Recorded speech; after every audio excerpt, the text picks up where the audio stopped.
All right, that looks like we've settled in. All right, well, thank you everyone for joining us again on our latest media briefing on important healthcare issues in the news. I'm Dr. Samantha Hill, President of the Ontario Medical Association. We represent more than 43,000 doctors and medical students across the province. This week, we are still seeing thousands of new COVID cases who our hospitals, our ICUs, and our healthcare workers are straining to care for. Too many people are still unable to get vaccinated, and our province is still in lockdown. Over the last year, we've all had to make incredibly difficult decisions. Decisions around visiting elderly parents, decisions around childcare for our young, and for many, decisions around juggling personal risk and societal risk in a province without adequate sick day coverage. Physicians too have had to make extremely hard decisions, both personally and professionally. So we're here today to talk about the difficult decisions that physicians and others in the healthcare system are making, or worrying that we will have to make during a public health crisis in which so many lives are at stake. We'll hear from a public health doctor, an ethicist, a respirologist involved in a national pro-vaccine campaign, and an emergency room doctor. Experts who can speak to the complex and sometimes unpopular choices that are being made for patients across the healthcare spectrum every day during this pandemic. In a moment, I'll introduce everyone by name, but for now, let me give you a flavor of the issues they're dealing with. Public health physicians are focused on stopping the spread of COVID-19 while keeping individuals and communities as safe as possible. They must simultaneously take into account considerations around medicine, infectious disease control, community health, and social determinants of health, also the economy. And while they're making these decisions, they are keenly aware of the potential economic and political consequences of their recommendations. So how do they weigh competing priorities and make the difficult decisions that will safeguard public health? What are the challenges of communicating clear information to the public when anxieties are already running so high? Ethicists too must weigh multiple complex priorities as they wade through protocols and policies when demand for service is peaking and supply sometimes isn't meeting capacity. How do we decide which patients should be relocated? Who should be ventilated? If we get to a place where resources are limited? And how do we allocate vaccines? Patients too are faced with the difficult choices of their own as more vaccines become available. The general population is looking to figure out, to determine which vaccine is best, and for some, whether to get the shot at all. So how do doctors at large respond to vaccine hesitancy when we know that so much is at stake without vaccines, and yet the science is competing with so much popular misinformation? It's important to note that this is World Immunization Week. It's a week which aims to promote the use of vaccines to protect people of all ages against disease. And prior to this pandemic had a very different focus. For emergency room doctors, the choices are even more difficult. What is the emergency triage protocol as intensive care beds grow scarce? And how do you tell a family that their loved one isn't eligible for life support? With that brief and somber introduction, I'll now take a minute to introduce our three guests who will speak firsthand about the difficult decisions they have been confronting throughout the pandemic. Many of you will remember Dr. Lawrence Loh, the Medical Officer of Health for the region of Peel. Before that, Dr. Loh served at all three levels of government in 2 provinces. Professor Maxwell Smith is a bioethicist and an assistant professor at the Faculty of Health Sciences in Rotman Institute of Philosophy at Western University. He also co-directs Health Ethics, Law and Policy Lab. Professor Smith is a member of Ontario's COVID-19 Vaccine Distribution Task Force, Ontario's COVID-19 Bioethics Table, and the Public Health Agency of Canada's Public Health Ethics Consultative Group, as well as the World Health Organization's Ethics and COVID-19 Working Group. Dr. Anju Anand is a respirologist at St. Michael's Hospital in Toronto, who during the pandemic has helped lead grassroots outreach and education efforts and is currently leading and co-leading a nationwide initiative called This Is Our Shot, to turn vaccine hesitancy into vaccine confidence. And last but not least, Dr. Erin O'Connor, an emergency medicine physician in Toronto. She completed medical school at Queen's University and residency training in emergency medicine and palliative medicine at the University of Ottawa. So you see, we're joined by quite a few people with quite a lot of expertise. I'll start by turning it over to Dr. Loh. Dr. Loh, will you please start by telling us about your decision-making as a public health physician? You've come under a lot of fire, we're well aware. So what are the priorities that you're weighing as you make those hard choices? And what's it been like communicating those decisions to the public? Thank you, Dr. Hill, and thank you as well to my colleagues on this esteemed panel and to everyone for tuning in. The COVID-19 pandemic has represented an unprecedented human health disaster and emergency that has impacted not only my region in the region of Peel, but the province of Ontario, Canada, and nations around the world. And it is very interesting in terms of the priorities that are being weighed and the decisions that are being taken, that I've often seen how the perspective around the decisions that are taken shape public perception of your methodology and your approach. And the reality is that the methodology and approach often stay the same and lead to the decision, not the other way around. One of the things we've been constantly challenged in the midst of this global disaster has been the constant evolution of information and the uncertainty in the fog of war around exactly what is happening, how it is happening, and where it is happening. Data certainly is something that helps us, evidence, context, but when you have all of those to rely on and you place those in the course of a decision-making situation in a rapidly evolving, disaster, it actually becomes a little bit more difficult. And eventually, you do need to make decisions. The worst situation, especially when you're in a leadership position that I have found, is to not make a decision, because ultimately not making a decision is also making a decision in some form. So certainly what I have tried to do is I have always tried to espouse a balanced approach to the response to the pandemic. And what it means is when the scale tips over to controlling the spread of COVID in your community, you must act to address the spread. That becomes your immediate priority, your immediate need, the thing that you need to bring under control. Because at the very end, we are all trying to thread a path between two extremes.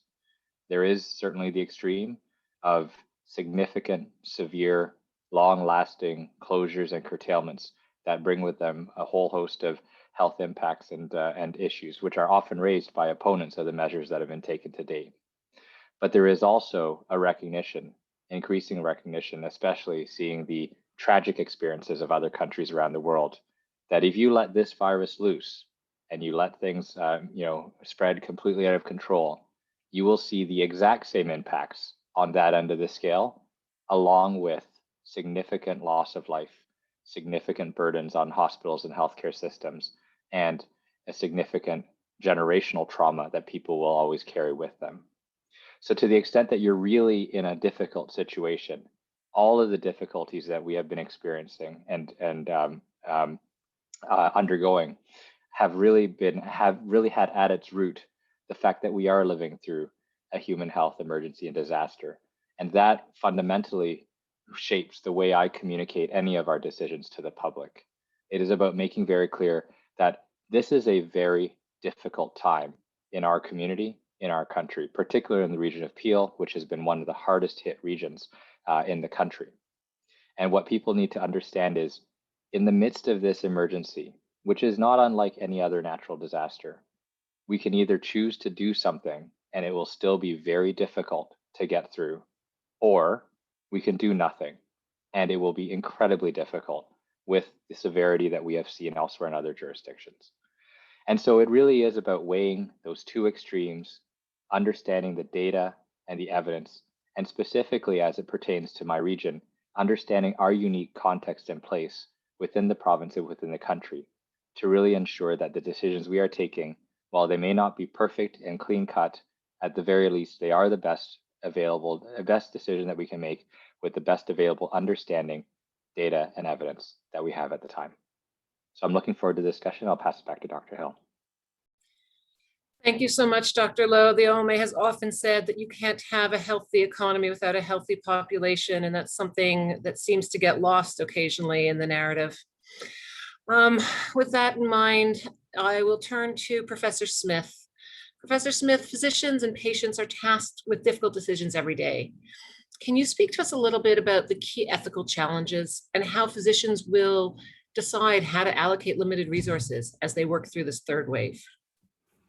Yes, thanks, Dr. Hill. It's really hard to succinctly distill exactly what the key ethical challenges are, because really every element of the pandemic response has an ethical dimension. As Dr. Lowe said, we need to look at the evidence, but the evidence can't tell us precisely what to do. We need to look to the ethics as well. So whether to lock down or not, whether it's to offer paid sick leave, and how to allocate things like vaccines, we always need to be thinking about what do we value, what's equitable, and ultimately what's the right thing to do. But with that said, I'd say the biggest ethical challenges probably tend to be the trade-offs that have to be made when we don't have enough of a resource to meet everyone's needs, whether it's vaccines or ICU beds. So if we just take the vaccine as an example, every day there are calls for a number of population groups to be prioritized for vaccination, whether it's teachers, persons with disabilities, those living and working in homeless shelters, factory workers, pregnant women, persons on dialysis. It really is a long list, and it's simply not enough to point to the risk that these groups are at to warrant prioritization, because of course it's true, all of these groups are at great risk, but unless we have sufficient vaccine to vaccinate all of those groups at once, we're not able to get to them all at the same time. So we need to sequence them and think about the relative risks that these groups might face. And if we prioritize one group, we need to think about what other groups will have to wait a little bit longer to get their vaccination. So what we need to do is understand what our objectives are with a vaccination program. Is it to prevent overall deaths? Is it to prevent hospitalization? Is it to prevent transmission or to prevent social and economic deprivation? And we need to ask what risks should be prioritized here, and then determine the relative priority of different groups based on those risks. Another way these difficult trade-offs play out is in the allocation of things like critical care beds and ventilators. In that particular case, it's not simply about when in the sequence you might receive the resource like it is with vaccines, but rather the question we're facing if critical care demand keeps increasing is which patients should receive those critical care resources and which cannot. Again, it's simply not to say, it's not enough to say that if everyone needs it, everyone should get it, or that everyone has a right to these certain resources. If we don't have enough supply, then we have to make these difficult decisions. And so difficult decisions must be made about where those critical care resources will be beneficial, because we know that some patients simply won't survive even if they do receive critical care. And so we need to allocate those resources so that they maximize the benefit they can confer. But we also need to make sure that we do that in the fairest way possible and ensure that there's safeguards in place to make sure that certain populations aren't disproportionately disadvantaged by these sorts of decisions that we make, such as persons with disabilities. And then finally, I'll just add that for the sake of fairness and preventing moral distress amongst our physicians, we really need to make sure that there's clear, consistent guidance and rules about how we ought to do this. We can't have these very difficult decisions being on the shoulders of our physicians on the front line in chaotic critical care settings where they need to be weighing all of these different considerations. To have consistency and fairness, we really do need a plan provincially to help support our doctors. So with that, I'll stop there. Thanks, Dr. Hill. Thank you, Professor Smith. We'll turn next to Dr. Anand. Dr. Anand, can you tell us a little bit about what physicians are doing to combat vaccine hesitancy? If you'd like to also address why it even exists and what we can do about it. Sure, thank you for having me. So I think vaccine rollout in general, there's been sort of three big things that we've seen that have been very challenging. Unpredictability with supply, which can be very difficult for all Canadians to manage. Accessibility, and then issues around hesitancy. And the biggest challenge is that we're having to address these all concurrently. So you can't address just supply without addressing access, and you can't address access without addressing hesitancy. So we're having to do all of this all at once. And there's many mixed messages out there, sometimes complicated messages that Canadians may be overwhelmed with messaging as well versus clear, concise messaging. So that leads to more hesitancy. On top of that, sometimes how vaccines are allocated and, for example, equitable rollout, it's not necessarily clearly understood to all Canadians about the challenges of why we're doing that, actually doing that to impact the greatest good in all Canadians. And so I think clear, concise messaging around these challenges with vaccine and honesty around what the challenges are is really important and needed. Recently, we're having also many more Canadians from all age groups and walks of life having concerns around what type of vaccine they should get with side effects, particularly in the AstraZeneca vaccine. We've seen a lot of hesitancy with risk of clot. And I think the clear message, as Dr. Smith was also saying, is it's important to weigh risks in the context of other risks. So just like everything in medicine, everything comes with a risk-benefit ratio. And right now, in most parts of Canada, COVID rates in the community are so great that the small risk of side effects from something like the AstraZeneca vaccine is greatly outweighed by the benefit of not being hospitalized or dying from COVID. And I think sometimes simple messaging is really what is needed, and also communicated to various communities that are disproportionately affected in a way that's targeted and clear. And this sort of brings me to why I'm involved in this campaign that's launched today called This Is Our Shot, which is really trying to rally all Canadians because we're all tired of COVID and we've all had to make difficult decisions in our lives. Physicians and frontline healthcare workers have had to make them, but everyone in their own way has had to make them and has suffered from COVID, and we want this to end. And there's a lot of negativity and fear. And if we can look at vaccines as something positive and a safe space for people to come and address fears and questions with clear messaging and make this sort of a Team Canada type approach, I think that that would be one way to help combat and change the hesitancy into confidence. Thank you so much for that, Dr. Anand. I know that I myself, and I expect every physician, has started having random texts and messages from people they haven't spoken to in quite a while, asking them, is it safe for me to take AstraZeneca? Or more recently, what is this about the Pfizer and the myocarditis? Do I have to worry? Should I just hold off at all? And obviously, I'm sure we are all saying the same thing to those contacts, but yes, go ahead. Your risk is better with a vaccine than without a vaccine.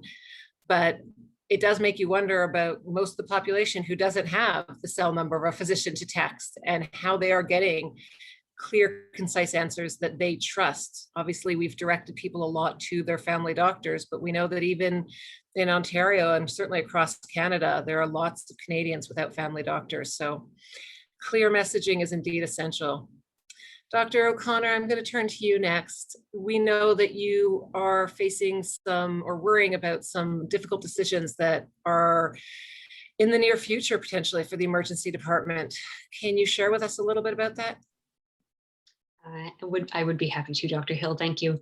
And as Dr. Smith alluded to, really what's on our minds the most in emergency medicine and in critical care, and I think anyone who's hospital-based, is the potential of what's called critical care triage, or the emergency standard of care, and having to make decisions about who will be offered critical care resources and who will not. And I don't think that there's it's something that any of us in medicine thought we would have to do in Toronto, in Ontario, in Canada, in a situation where we are used to working. We have the privilege of working in a situation where we're very well resourced, and we're kind of facing the situation of not being well resourced. And I worry about the effects that this will have on my colleagues. This takes an extreme emotional toll on colleagues to say, I can't offer you something that they would have offered in the past, something that may potentially benefit a patient that they can't offer. And certainly we understand and are supportive. You know, those of us on the front lines realize that we have to allocate resources to those most likely to survive. But it's a heartbreaking decision to have to make. And I worry about the fallout for medical professionals after all of this, when they're having to come to terms with the decisions made. I worry about how family members will interpret this information and how they will process this, and whether it will erode their trust in us somewhat. You know, those of us who are having to deliver this news. Certainly delivering bad news is something that we do have to do in the emergency department on a regular basis. We're used to this, but this is a different kind of situation and a different delivery of bad news. My group, where I work at UHN, we've taken on an educational initiative to try to teach our frontline physicians throughout the hospital how to use these tools if we have to, so that they're applied in a fair and equitable way as much as possible, and as they've been designed to do. And to have people practice the words, the language that they will use, so that it's as minimally traumatic to patients and families as we can make it. And also to allow people to come to terms with their own emotions around this, and how they're going to feel and how they're going to cope if we do get to that situation. And so that's what we worry about the most on the front line at the moment. Currently, what we're seeing is many patients who are feeling the effects of some of the difficult decisions that have had to be made about canceling procedures, canceling surgeries, people coming in with infected gallbladders instead of just gallbladders with stones that could have been removed, but because elective surgeries were being canceled, now require antibiotics and a hospital stay and a bigger surgery. And this is the kind of thing we're seeing in emergency departments these days. Absolutely. Thank you for those very intense comments. The preemptive work that your group is doing is quite impressive, and it's heartbreaking to think of even role playing those situations. And that is why it's so important to do those role play, because otherwise it's in the context of real patients in real lives and real families. I do hope that if we wind up there, that there is clear messaging even before people get to the hospital about this is where we're at, because you're right, the burden this is going to take on physicians and nurses and other allied healthcare workers, we're already starting to see that. And physicians were struggling long before the pandemic got here, with a fair number of us struggling with burnout. And at the end of the pandemic, I know that sounds like a crazy sentence, but it will end. So at the end of the pandemic, we're still going to have to catch up on all of that backlog of care. And if physicians and nurses aren't able to do that work, we're going to be in a very challenging position. So thank you to Drs. Lowe, Anand, O'Connor, and Professor Smith. We're now going to open up our Q&A session. Ryan Joyce from the OMA will be moderating this portion of today's briefing. I'll remind all of the attendees to please put your questions in the Q&A chat.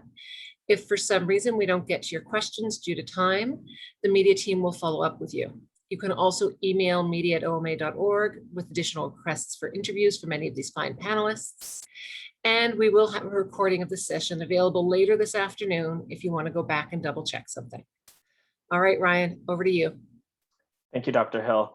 The first question is from Sharon Kirky at the National Post.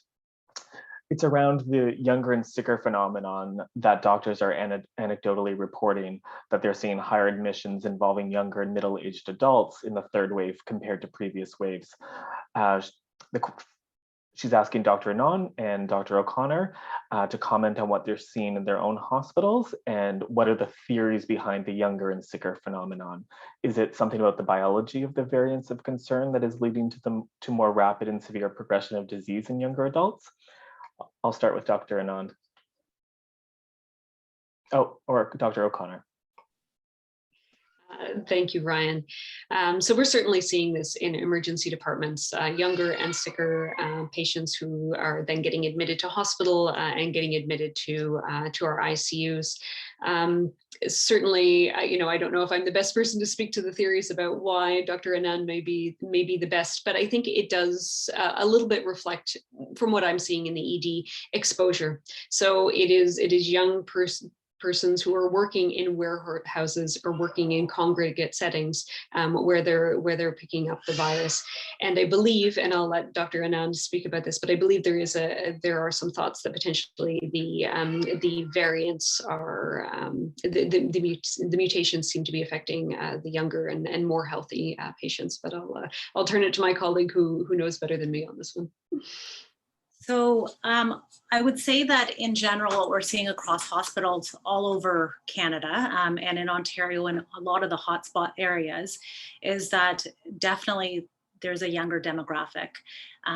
But what we're also seeing highlighted is that the inequities that existed in many populations that are disproportionately affected with COVID have just been heightened with COVID. And many of those inequities actually also lead to younger patient populations being sick at the moment. As Dr. O'Connor said, many younger patients are essential workers in racialized populations that are still going to work because they have to. They don't have a work from home option. They're living in multi-generational or student housing with many other young family members. They're in a demographic that hasn't been vaccinated yet in terms of access, and the variants are more infectious, and we're seeing this greatly in all of the hospitals. And I think this is where trying to really target individual concerns from populations that are disproportionately affected and allocating resources, as we were talking about difficult decisions, to have the greatest impact for all Canadians on a healthcare level, on a lives lost level. Like, we are all trying to do the greater good for all Canadians. And I think that that's sort of one of the ways is vaccines in these areas to try to change the curve. I think Dr. Lowe has some comments as well. So. Yeah, so thanks, Dr. Anand. And just very quickly to say and sum up, it's as Dr. O'Connor and Dr. Anand has said, it's the younger group has always been more mobile, and in general, we're seeing that the variant does present with slightly more severe disease. So being more mobile, highly likely of being exposed, and also therefore coming down with a variant that presents more severe disease, but also the fact that we're seeing the epi shift with our 60+ population largely vaccinated at this point in time. Thank you, Dr. Lowe. The next question, also from Sharon Kirky at the National Post, is the OMA hearing any drumbeats from Ontario Health that the critical care triage protocol might soon be invoked, or is this a disaster we might be able to avoid given the efforts to build up critical care capacity? Dr. Hill? We'll come back to that question. I'd actually like all of the panelists to answer, what is the single most difficult decision that you have had to make during the pandemic? I'll start with Dr. Lowe. If I had to boil it down to one, Ryan, I think it's, but I think in general, the most difficult decisions have usually been in respect of the use of Section 22 of the Health Protection and Promotion Act to address specific threats that exist within our community. In general, the Region of Peel has been uniquely hard hit in Ontario and in Canada, owing, I think, to just demographics, our sociocultural diversity, and also our employment profile, and the nature of this confluence of different factors, plus the fact that we are a very, large, denser urban population. There's almost as many people in the Region of Peel as there are in all of the maritime provinces put together, makes it a much more fertile ground, I suppose, for a disease that spreads from person to person, and therefore has levied its related challenges. So I think there is a recognition in my office that when we are moving to use Section 22 to address a specific disease threat, whether it is a recognition that the precautions in schools are maybe no longer holding to keep in-person learning safe, or maybe that our workplaces are starting to really see further and faster spread with variants. The need for being able to go forward on a decision that is in the best interest of our community, that may be at odds with the overall provincial picture, that may be at odds with different groups in the community, that may also open not just myself, but certainly my staff, who I'm always thinking about, as well as our hospital and healthcare partners, up to abuse or harassment. I think those are all sort of things that ultimately get weighed into some of those decisions, recognizing that they are made in the midst of trying to control this human health emergency, and that they do impact a lot of people and do cause a lot of difficulty, but are ultimately needed in the same way that you would order an evacuation for a hurricane, or in the same way that you would order people to stay at home if there is an ice storm. I think the use of those powers is something that we have tried to use judiciously, but have had to use in recognition of the unique circumstances our community has weathered through this pandemic. Thank you so much, Dr. Lowe.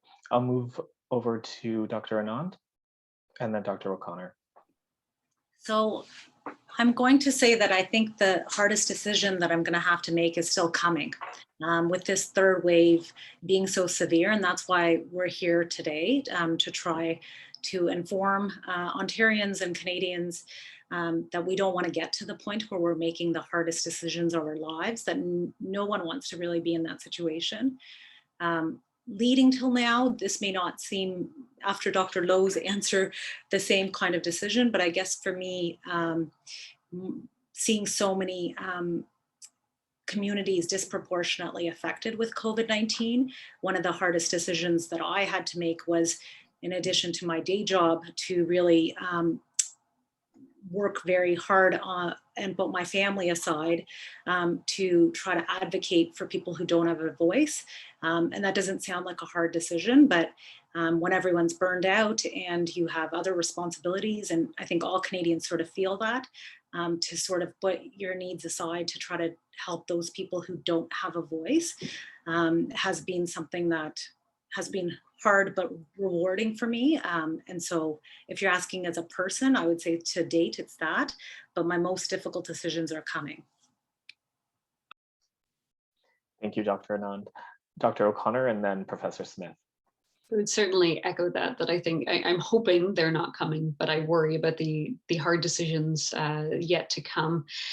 For me, and again, nothing like what Dr. Lowe had to make decisions on, but it was really back in the very beginning. If we all kind of think back to what we actually knew last March, and being someone who was working in the ED with very little information about this virus, with an inconsistent PPE supply, the decision about whether I would still come home to my family or whether I should be renting an apartment and not coming home to my toddlers at all, because of the fear and of the potential risk that I was exposing them to, because I certainly wasn't going to stop seeing patients and stop doing my job as an emergency physician.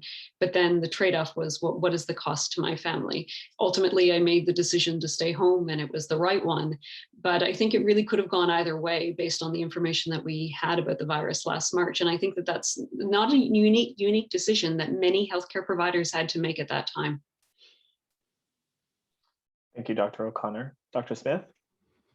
Thanks, Ryan. So I'm in the more fortunate position, not being a physician, that I actually don't have to make decisions. And so as an ethicist, my job is really in an advisory role. So I leave the tough actual calls that need to be made to my fellow panelists here. But out of the conversations and discussions that I've had to play a role in making recommendations, I would say the two most difficult, the first is as a member of the bioethics table, providing a proposed framework for critical care triage. That, of course, is, as we've mentioned on this call, one of the most difficult decisions that I think anyone will have to make. So having to think through the different needs in interests and perspectives has been very, very challenging. And similarly, identifying populations to be prioritized for vaccination has similarly been really difficult, where we need everyone in this province to be vaccinated at the end of the day. And so no one is without risk. And so really hearing the calls that these certain groups are at risk, it's really difficult to say, yes, I hear that, but there are other groups that are simply at greater risk at the moment that need to be prioritized. So I think that's part of the most difficult decisions that I've had to play a role in. Thank you, Professor Smith. We'll go back now that we have Dr. Hill back. We'll go back to Sharon Kirky's question from National Post. Is the OMA hearing any drumbeats from Ontario Health that the critical care triage protocol might soon be invoked? Or is this a disaster we might be able to avoid given the efforts to build up critical care capacity? Can both answers be yes or no? So there's certainly a lot of work being done on the critical care triage pathway. Dr. O'Connor's already spoken to a fair amount of work that's being done at the UHN on that. The idea that we are preparing physicians and nurses to have those conversations puts us in a very different place than we were during the first wave when this conversation first came up. This is much more plausible now, and it is much scarier. I'll use that word for everyone in medicine. Is it avoidable? Yes, it is still avoidable. Until we hit it, it is avoidable. And it is not an all or nothing situation. Even if, how do I phrase that?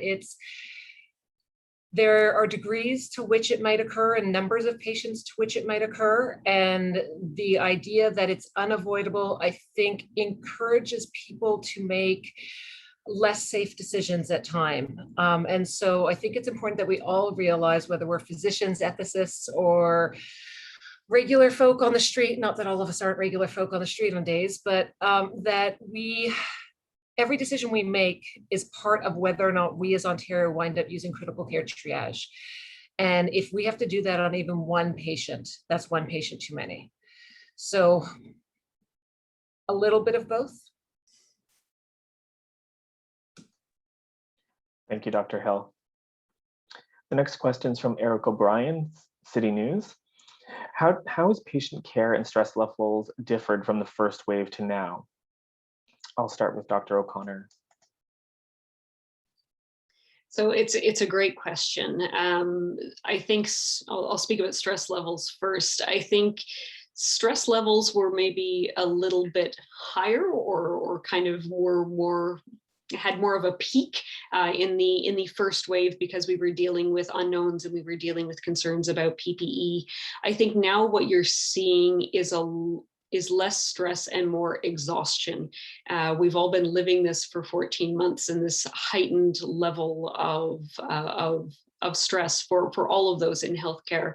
And so you're getting to the point where people are they're really, really tired, and burnout levels are really, really high, and far higher than they were in the first wave.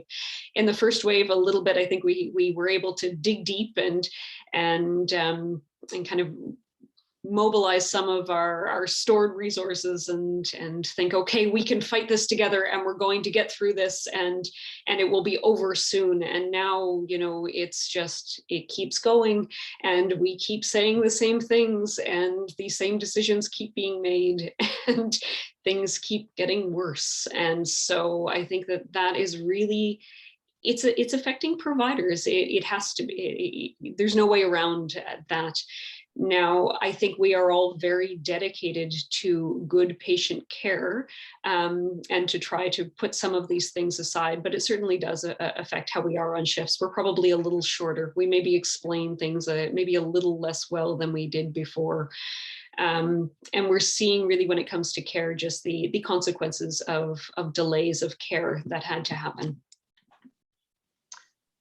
Thank you, Dr. O'Connor. I'll invite Dr. Anand to speak as well.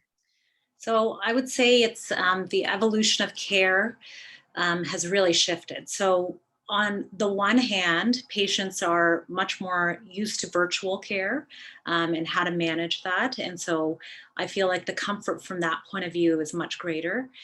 In my own practice, I still see first wave patients were scared to come into hospital. They were scared to get admitted, and they waited too long to do any of that. I think that that's a little bit better, because I see patients coming a bit earlier. They are more used to the infection control protocols that are in the hospitals. They feel more protected.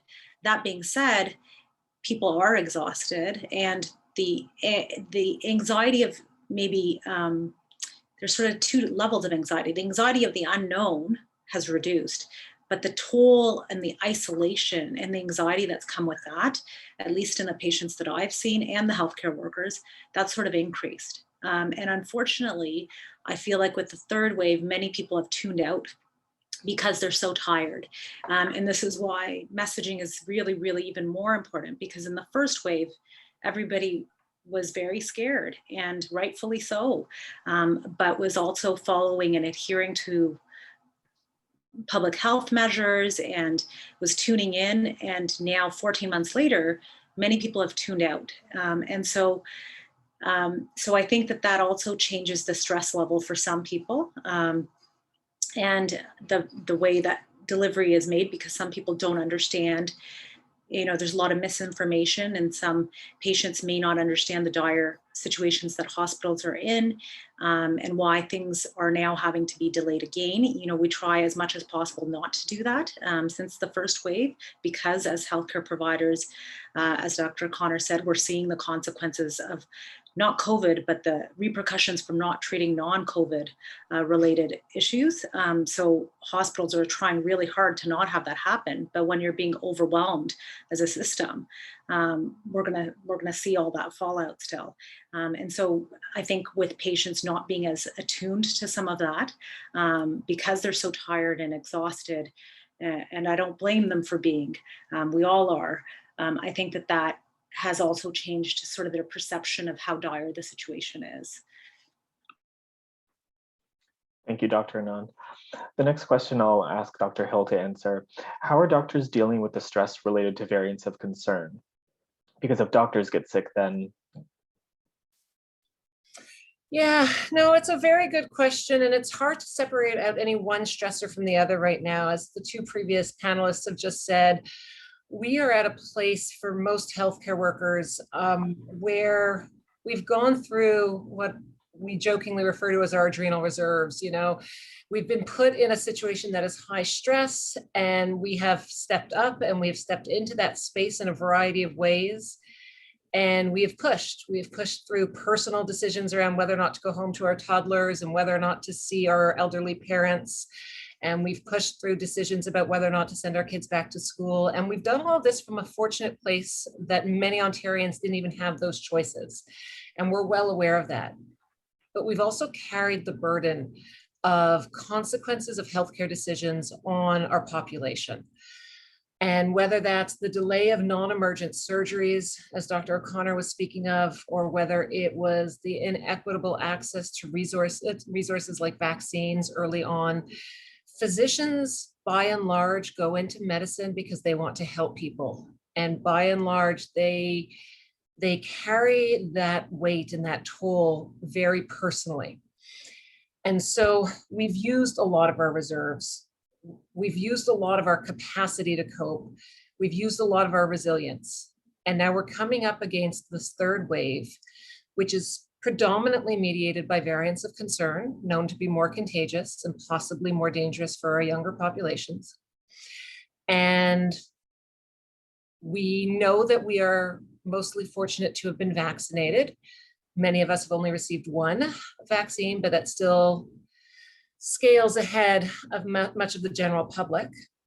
And we feel the burden of going in and making sure that our patients are cared for.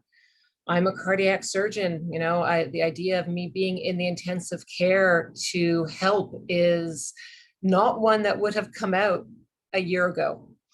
But here I am registering to help if it's needed, because if we get to that place, my skills, my knowledge are better than no skills and no knowledge. And so as we look to make those decisions, as we look to try and balance the cost on us personally, which we do have to mitigate, versus the cost on us professionally, as far as being there for our patients and being there for our society and our community when they need us. I think it's fair to say that physicians are struggling, that we will continue to show up for patients because by and large, that's what doctors do. But as has been prefaced already, there's going to be a cost to this, and we won't know for sure what it is until the dust settles and people have a chance to stop reacting and start experiencing. And that won't come for most of us until after the third wave tapers off. Thank you, Dr. Hill. The next question is for Professor Smith. You sit on advisory committees at many levels. Are the ethical issues the same in Ontario as they are nationally and internationally? I think for the most part, there's a lot of issues that come down to the same sorts of things that we need to weigh, right? We need to look at the evidence in different domains. That might be different, of course, for Ontario than it might be for another province or another country. But the same sorts of factors or variables ultimately go into these decisions. But I think one of the best examples of a stark difference is, and this is something that I've experienced being on the provincial vaccine distribution task force, is some of the discourse around who we ought to prioritize in Ontario, and people will look to other countries for that sort of guidance. So they might look to Israel, which has been a paragon of vaccine administration, or to the United States. And of course, doing that can have its benefits because we need to learn from others as much as we possibly can. But if they're in drastically different situations with an abundance of vaccine or a different part of their rollout, it's difficult to sometimes take those lessons and apply them directly to a province like Ontario. So they're important. They need to inform our decisions. But ultimately, I think we need to think about the specific context that we're in when we're thinking about the ethics of those situations. Thank you, Professor Smith. The next question's for Dr. Anand. Can you speak more about your initiative and about the t-shirt you're wearing? Sure. So I alluded to it earlier. The t-shirt says, "This is our shot," and this is a nationwide campaign that we have come together, a bunch of grassroots organizations. So the South Asian COVID Task Force, 19 to 0, Black Physicians of Canada, the Latin American COVID Task Force, the Canadian Muslim COVID Task Force, Black North Alliance, Siksika Health. So various groups that are disproportionately affected by COVID-19 have come together really to rally all Canadians to try to get their vaccine when it's their time and when it's their turn. We know as physicians that vaccine hesitancy is very, very real.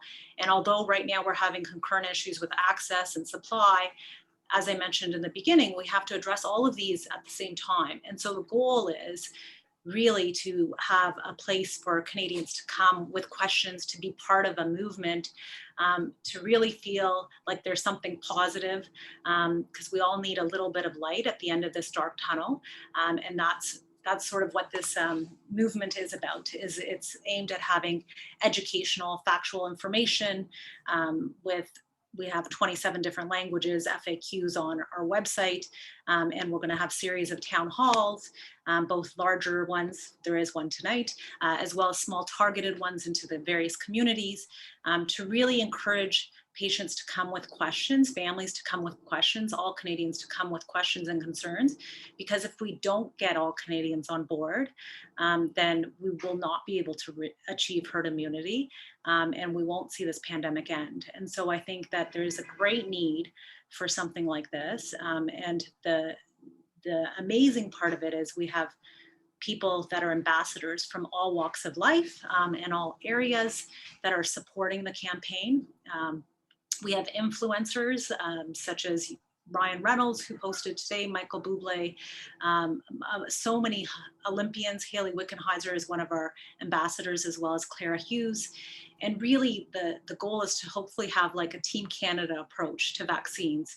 You know, we are one country, and although we've had areas that are harder hit, we want to bring everyone together to do what's best for all of Canada. So hopefully we can get through this. So it's the one, it's the positive light that I'm hoping this brings. Thank you, Dr. Anand.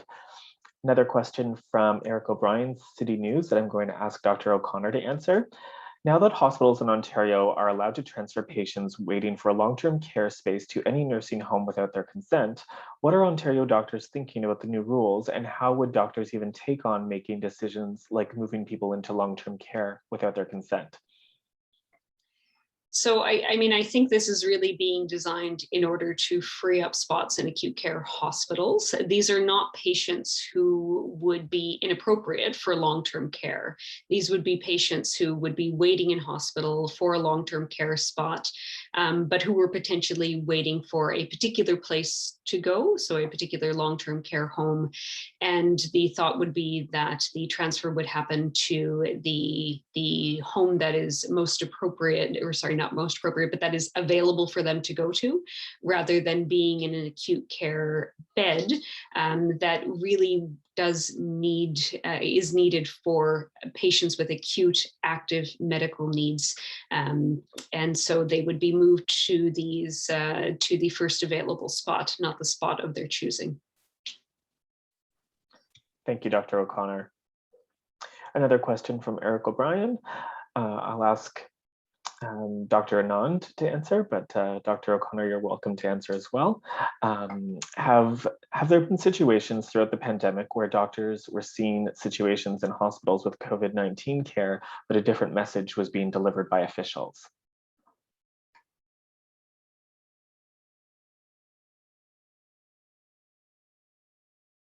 Dr. Anand, you're on mute if you're attempting to answer. I mean, I'm not 100% sure what that question is asking. I guess was the communication different to the general public than what we were seeing in the hospitals?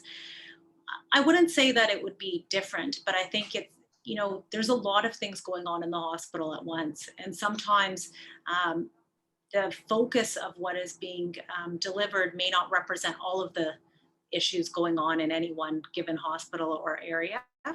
I'm not sure that it's a different message, but it may not be a complete message is what I would say. But I think Dr. Lowe would also have some great insight into this.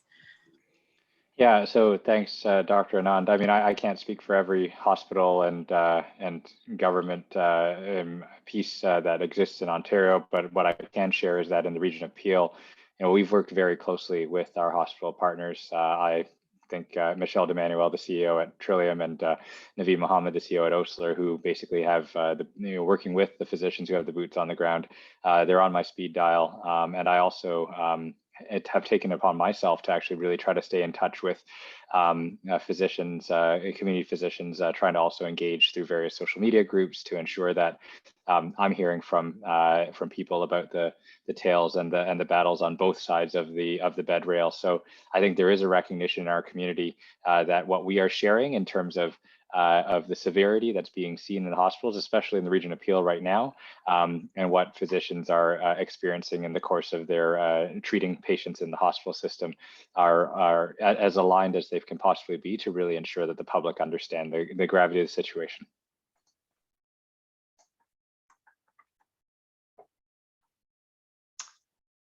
Thank you, Dr. Lowe. This concludes our Q&A portion. I'm going to pass it back to Dr. Hill. Thank you so much. Thank you, Ryan. Skillfully done as always.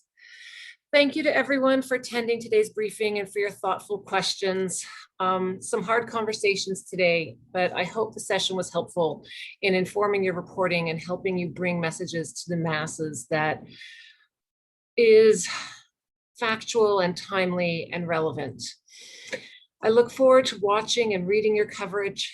Before I close, I would like to remind everyone that Doctors' Day in Ontario falls on Saturday, May 1st. We know that many regions and landmarks around the province will be lit blue in support of Ontario doctors, including the CN Tower and Niagara Falls.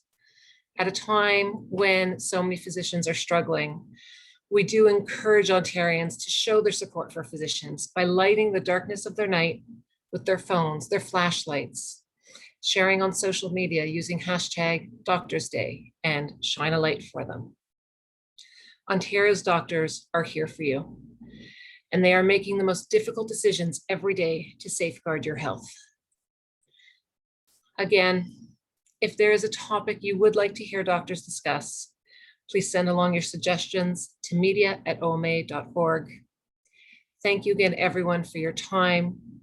Stay safe and stay healthy.